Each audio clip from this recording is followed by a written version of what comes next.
Hello, I'm Kyle Dyer, and welcome to Colorado Inside Out on this April the 28th. There is just 1 week left in the legislative session here in Colorado, and still there are hundreds of bills awaiting some kind of action. Let's start this week's conversation by first introducing our panel. Patty Calhoun, founder and editor of Westward. Marianne Goodland, legislative reporter for Colorado Politics and the Colorado Springs Gazette, and as of last weekend, this year's recipient of the Colorado Society of Professional Journalists Keeper of the Flame Award. Way to go, Marianne. We also have Ed Sealover with us, Vice President of Strategic Initiatives and editor of The Sum and Substance at the Colorado Chamber of Commerce, and Laura Carno, author and executive director at Faster Colorado. This week, a new report distinguished Colorado as the fourth most expensive state when it comes to average down payment for first-time home buyers. The MoneyWise report puts us right behind Hawaii, California, and Washington. This, as Governor Polis's affordable housing plan was watered down by lawmakers. And Patty, a lot of what the governor proposed is gone. Well, watered down is a kind way of putting gutted, filleted. There is so little of his original proposal left. His original proposal was really vast and, as some critics said, just land grabbing, taking away power from local governments and putting it in the hands of the state. Obviously, that is the only thing that could probably bring together the plains, the western slope, mountain towns, urban towns. It brought everyone together because everyone hated it. And now we see the end result is basically that's gone. There will be no state control. And it looks like we're going to have a study of affordability. We do know some easy answers: not enough housing, still a desirable place to live. We'll see if anything else comes up. But it's a big disappointment, certainly for Polis this session, and a lot of wasted time. Marianne, you have been there through all of this. What has it been like? It has been really, really interesting to see, and Democrats are the ones who are really pushing back the hardest on this proposal. The bill has been stalled in the Senate now for some time. It finally got through a very critical committee hearing this week, the Senate Appropriations Committee, where two Democrats, the chair and vice chair of the committee, said, take out the state control or we can't vote for this. That was their bright line in the sand. So they got that. Is the bill ready? Not by a long shot. You still have Democrats who want to see more about where Front Range communities that are planning to build denser development, where they're going to get their water from. This is a huge concern for people on the Western Slope because they believe that Front Range communities are going to look to the Western Slope for that water, and they are going to fight back against that. You also still have a really very critical piece that's missing from this bill, and that's the definition of affordability. There was never a requirement in the original bill that you build affordable housing, just that you build housing, and there's a world of difference between the two. The amendment that was approved this week still does not resolve that issue, and you still have a lot of lawmakers who want to see that very explicitly defined as what kind of affordable housing and how much can we actually get from this. Right now, what's left over in the bill is what's known as a housing needs assessment, which pretty much everybody seems to support. But it's definitely it's been eviscerated, as one of my colleagues at the Colorado Sun referred to it, from where it started out, and a major defeat for the governor. Major defeat. Ed? You know, what's interesting is when you look at the rankings in places like CNBC, they'll say, hey, Colorado has the best workforce in the country. And we are now 32nd in the cost of living and 36th in the cost of doing business. And the second one in large part because of the cost of property out here.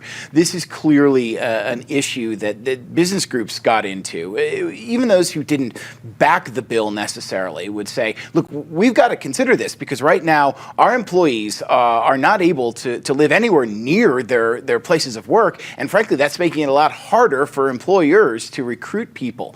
I think what the governor did was put forward a plan where he thought that could answer those concerns. And I don't think he had any idea how much pushback he was getting from municipal folks, from people who believe in local control. Look, when the mayors of Colorado Springs and Aspen line up against the same bill, you know you've got problems. And I think what they need to do now is come back to the table and sit down and say, okay, here's what we agree on. How do we get there? I don't know after this kerfuffle if that's going to be easy. Yeah, Or will anything really be settled in any near time frame? Laura. Yeah, and this is proof that many ideas that come out of the Gold Dome aren't playing well throughout the rest of the state. You're under the Gold Dome, you've got lots of opinions that are formed there and discussed there, and maybe not all of the stakeholders were brought into the process early enough. But I think that Colorado is so diverse, from mountains to plains to western slope. There is not going to be a one-size-fits-all solution to something like this. And with so little time left in the legislative session, I don't know that anything helpful, that they're going to have time to put together anything helpful at all. If I were to set forward a nirvana scenario, if we had lots of time to solve this problem, I would want government to go through at the state and local level, what are all of the things that have been passed over the years that have made housing more expensive, and take a look at those and what could be repealed to make housing more affordable. That's interesting. To that point, Senator Barbara Kirkmeyer had an amendment that has not so far gotten traction. But one of the things that people really like is to do exactly what Laura's talking about, which is a statewide housing summit. And we'll see whether that actually makes it into the bill. Everybody, including the bill sponsor, liked that idea. Mm-hmm. Okay. All right. Thank you. What are you guys keeping your eyes on? Because Marianne, you probably know how down to the hours and minutes how much time is left in this session. Yes. I mean, what do you think? Are we going to get there? And there are some big issues still out there that haven't been really discussed or moved along. And the biggest one of all is property taxes. Yep. And the governor made this one of the things that he talked about during his State of the State address. He said, we're going to come up with a long-term solution to deal with an anticipated major hike in property taxes, 50% for some communities, maybe even higher for others. And so far, we have not seen anything that looks like a long-term solution. We've seen a lot of proposals from lawmakers about short-term solutions, and there's even money in the budget for some short-term property tax relief that isn't going to make a huge dent, but it's enough so that people can look at their property tax bills and go, well, this isn't so bad. That long-term solution has been elusive, and with 11 days to go, 10 days to go, I'm not sure we're going to see it. And unfortunately, I'm starting to hear the words I dread more than anything in the whole world, which is special session. I think we've all heard those words over this issue, the property tax. And people are getting their assessments now and are Yes, seeing they are. it. Yeah. Ed. I think one that needs to be kept an eye on over the last week and a half here is House Bill 1294. This was introduced as a major bill to redo the air quality permitting system in the state to make it a lot harder for any new sources, even of what are considered minor pollutants, to get air quality permits. Now, the bill got bumped back in many ways to a study, which was supposed to ease the opposition. It hasn't, though, because the bill still does some really major things, including requiring CDPHE, the Colorado Department of Public Health and Environment, to investigate every claim that comes into them. That is something they say, look, we can't do right now. And it sets up an interesting dynamic where the governor's office, or through CDPHE and the Colorado Oil and Gas Conservation Commission, has come out against this bill saying, we can't do this. This isn't realistic. You say this is going to cost $5 million. We think it's going to cost $31 million. This is a big picture discussion that has failed to get off the ground for 2 sessions in a row, it seems. And the question is whether you run this bill through now or step back and maybe take a bigger picture look at it. It'll be interesting, too, to see if Polis, who's got to be smarting a little bit from the legislature, not going along with his housing plan, now comes in and says, I'm just going to veto this if you don't listen to us and we kill this bill. Okay, Laura, what do you keep an eye on? Yeah, I'm with Marianne. Property taxes, and so I live in a little bit more rural community, and seeing county assessors coming out to community groups and saying, "Please don't shoot the messenger. This is what's going to happen," and it's in some of these communities where people are a little bit more paycheck to paycheck or living on fixed incomes. This is a really big deal, and so when we're looking at 40 to 50% increases in any kind of a bill with somebody with a fixed income, that's a huge deal. So if there was something, if I was waving my magic wand today, if there was something that the legislature was looking at to make something more affordable in this legislative session, because we know a whole lot of things are going to become less affordable pretty quickly here. We like your magic wand ideas, though. I use it a lot. But it wasn't Polis in his state of the state of the state was all about we have to make Colorado affordable, and it just seems like we're talking now about things that are not working. They're not going to make it affordable, Patty. Well, it became a little easier because it's warmer out, so Excel bills are down, and gas prices aren't quite as high as they are. But we are going to be looking at this. It's going to be worse next winter when all of a sudden you're looking at huge property taxes. So that's a big deal. We have a couple bills that have gone down, so are not going to be cluttering up the last few days of the session. The safe injection site is gone. That's off the table. We have the rent control bill off the table. A lot of controversial discussions at least won't have to be had.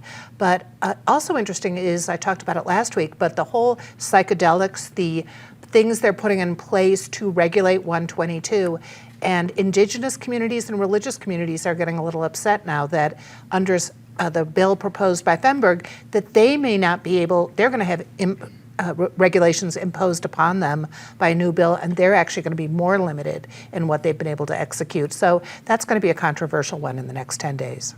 Okay. There is a lot of attention, international attention on Colorado this week, and Denver, with the Cities Summit of the America going on. And Ed, there are panels and meetings having to do with topics we're discussing, discussions across the Americas. How to do housing affordably, immigration, homelessness. All these issues are being talked about from people all over here this week. Yeah, I think this is actually a very appropriate thing to almost cap off Michael Hancock's 12 years as mayor. We have an election now where everyone seems to be running as far away from Hancock as they possibly can. But at the same point, if you can look at one thing that he did really well during his term, it is raising Denver's international profile. For example, he reinstated the Global Business Development Office. Just since 2018, 35 companies have put their international headquarters or their U.S. headquarters in Denver, period. He has helped to generate the 28 international destinations we see from DIA. And I think it's appropriate that Denver kind of welcomes the world and says, look, we have a place in the world now, and we want to be at the center of these discussions. And I think it's going to be important for whoever follows him, and this is not a big issue in the campaign, but for whoever follows him in that job to say, yes, Denver has stepped up. We can attract international talent. We need to keep doing it, and maybe we'll learn a couple things from this time this week. Okay, all right. It was a bidding process that I guess was very rigorous, and the president was the one who decided that Denver should be the location. Yeah, and so you look around and you say, what a beautiful place for a conference to bring people in from all over the world. And if we're talking about homelessness, it's right outside the doorstep of the actual convention center. So, a question is, will that look different once the conference starts, or is it going to look like it would, on any typical day? We remember when the All-Star game came here, and Lodo was looked very different from a homeless encampment standpoint than it would on any day. So it'll be interesting to see if that's if homelessness is part of the discussion, if Denver is honest about what its problem is, and wants to talk to the world honestly about that. And Denver right now isn't so pretty. We have people who have no other choice but to live on the streets, they feel.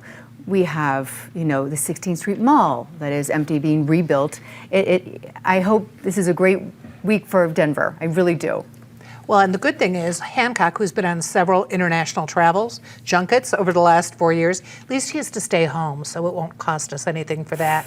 I've been driving around downtown since it started Wednesday. Actually, Tuesday, Port Canada basically had its event snowed out. But it doesn't look like we did a lot of spiffing up for this. I think we really will have serious conversations because Denver is far from the only city facing these issues. In fact, I'm not sure there's any city that isn't facing the homelessness issue right now. So it's great to have them here. There's some fabulous free events down at the old Emily Griffith School, which is now the Slate Hotel. They've got a warehouse full of free activities. So people should get out and enjoy and meet people. A lot of the other programs are free too. And tell me about the big doll that you all wrote about in Westbury. We did write, it's like Flat Stanley, although bigger, and a Mexican doll. And she is going all around town. Okay, all right. So look for the doll. Marianne? I'm really curious to see what kinds of lessons Denver can learn from having all of these other communities and representatives and officials from the other cities that are participating in this. I think we have a lot to learn about how to deal with the homeless situation because the Hancock administration has not figured this out. The incoming mayoral candidates, their ideas are not winning a whole lot of favor with a lot of the voters, particularly those in the progressive community.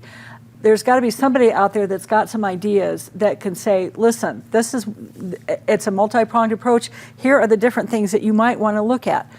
I think Denver has missed the boat so badly on this issue.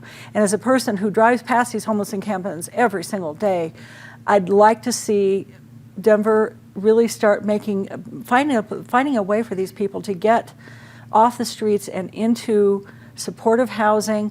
I know the ideas are out there. There are lots of cities that don't have these problems. Where are those answers? And want to get off the streets to a place where they feel safe. Exactly. And supported. Yeah. All right, let's talk about the mayoral race and other races. Municipal runoff season is well underway. Ballots went out this week for the mayoral race in Colorado Springs. Here in Denver, we have to wait 3 more weeks for the ballots to go out. And this seems to be endorsement time in both cities as well. And let's start with you, Laura. You're familiar with what's going on in Colorado Springs, and there are endorsements all over the place down there. Right. Yeah. I coincidentally run a taxpayer watchdog organization in Colorado Springs, and so I'm very plugged into this. What's interesting, and Colorado Springs is not as conservative as it used to be. It used to be considered that conservative bastion. But so we're in a runoff between a conservative and a liberal is kind of the traditional face-off, but it's coming down to something that's so different. So Wayne Williams, who's very well known to lots of people in Colorado for the different elected positions he's held, is seen as the conservative stalwart. But Yemi, and he kind of goes by one name these days, Yemi, young, new, energetic, is getting some conservative endorsements, including from the former Republican Sheriff Bill Elder, including from somebody who worked on Trump's team, Patrick Davis. But I would say it's not conservative versus liberal. It's more, are you with this particular developer or are you not with this particular developer? Okay, Patty. Well, I have to say I envy Colorado Springs because it's much easier to differentiate between those two candidates. Here in Denver, people are having some trouble trying to figure out the differences between those two. But I think on the homelessness issue, you are seeing it because Mike Johnston does have some very specific ideas about building housing immediately.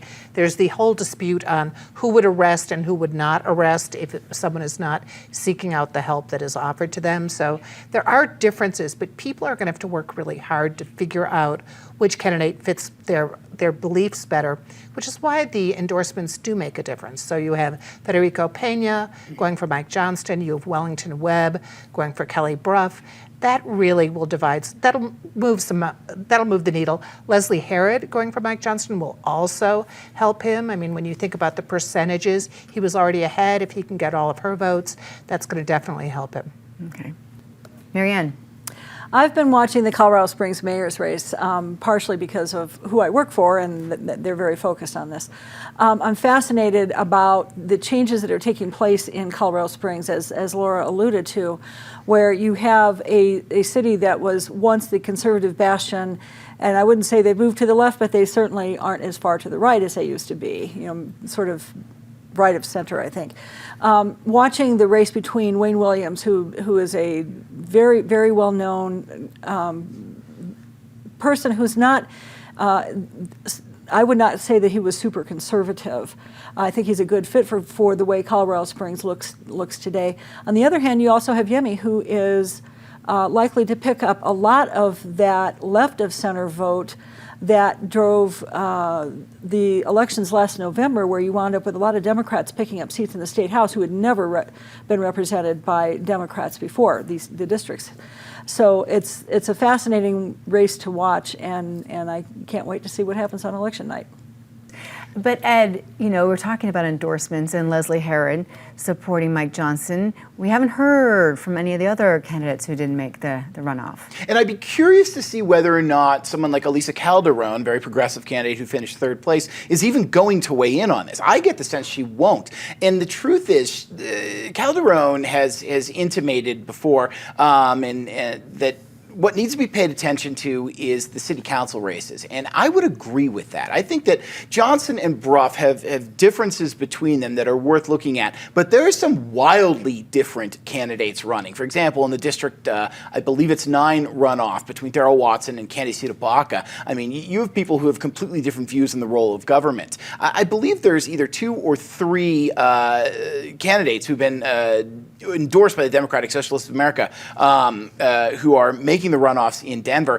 The fact is, if they could all get elected, the mayor's going to have a lot less pull, and it's going to really matter a little bit less who is in charge as to how much can the council do. So I think one of the reasons you're going to see people talking more about the council races is they may become more important in some ways than the mayor's race is going forward. Because the city council could run the show.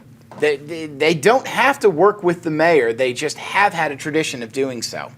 Okay. But they do have to approve appointment. They get to approve appointments now, so that'll make a big difference. Yeah. And there will be all new appointments with an all new administration. Now let's head into our lightning round where we recap some of the highs and lows of this week. And there was a lot happening. We're going to start with the disappointments, not so great things that you witnessed. Patty. Well, that rumbling you heard overhead during this strange weather week was not really the weather, but it was Dennis Gallagher's, the stentorian tones of our former auditor, state senator, who started the Gallagher Amendment, which was repealed 2 years ago, with the suggestion that there would be some fix or at least help for property taxes. And 2 years later, nothing. And Dennis Gallagher, we're sorry. And people are receiving their letters in the mail warning them that $700 maybe is what you're going to be paying more, or it's more in some cases. Marianne. To all of those who are beating the drum for a special session, I just have 2 words: shut up. This has been a really interesting session, whether it's the fights between the governor and the progressive wing of the House Democratic Caucus. So far, I think the governor's got a 3-0 advantage on the things he didn't want on his desk aren't going to show up there.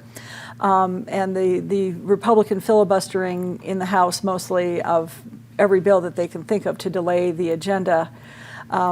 They've worked very, very hard. We've all worked very, very hard, and everybody needs a break. So let's just take a break, please. Let me just ask you, at the start of the session, we talked about what's it going to look like with the Democrats in control. Did you have any idea it would turn out like this session? I did, because we know what the governor's views are on some of the issues that have been brought up by some of the new members of the legislature. We had 30 new members in the House, more than that actually. So it was going to be interesting to see how those dynamics all played out. And it's not been exactly the way we expected, but it certainly has never been boring.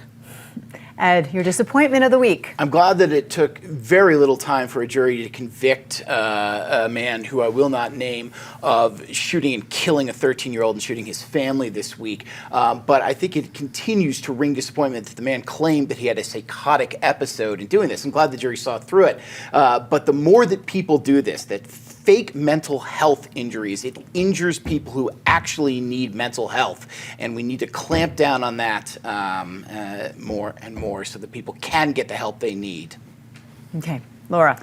Not to beat the dead horse, the impact of these property tax increases on individuals, this is real, it's hurting people, and the legislature should know that. I think it's worth mentioning over and over, yeah. Okay, let's talk about something good, something positive to end the show. Thank you to Altitude for actually letting us watch the Avs game on Wednesday. It's a shame that they lost. Let's hope they do better tonight while you're watching the show. Mm-hmm. We continue to see the fallout from the Dominion settlement with Fox News and the firing of Tucker Carlson, who has done more to spread disinformation, conspiracy theories that you just can't even believe people believe in. I have to say that I think that was a very good step by them.